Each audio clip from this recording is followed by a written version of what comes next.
guys, Christopher here. And if this is your first time here on my YouTube channel, thank you for stopping by. This YouTube channel is all about you taking and edit better portrait photo. If that sounds good to you, go ahead and click that subscribe button and the little bell icon so you don't miss another. Before we do the color grade, I first remove yung mga blemishes at pimples. Then let's go to the menu, select and subject. Go to panel, select brightness and contrast. Press Ctrl I para yung effect ay nasa background at wala sa subject. Drag the brightness and contrast slider down.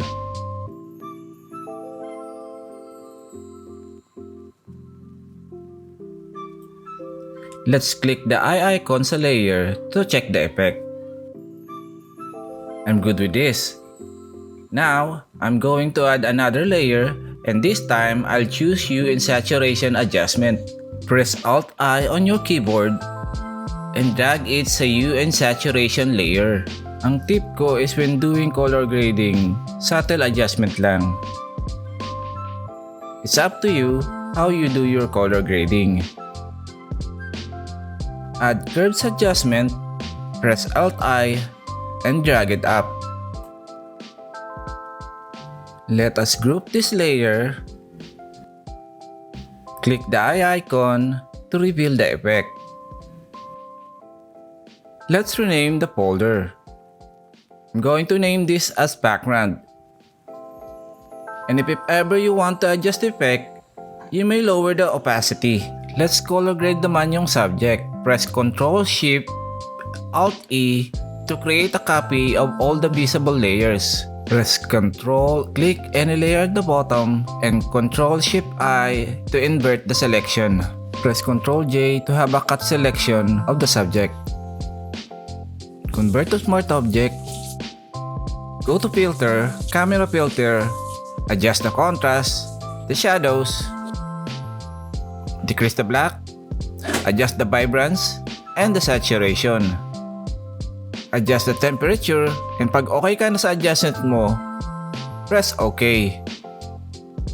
I will add another curves adjustment layer and this time, ang ibuboost ko naman is yung damit.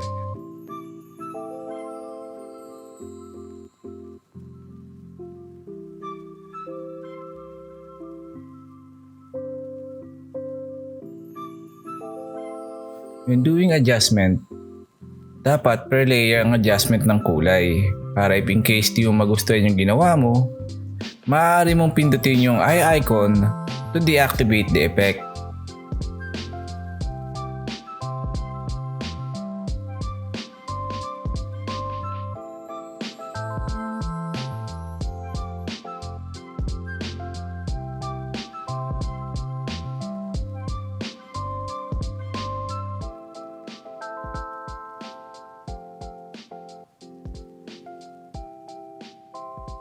This is the before and this is the after.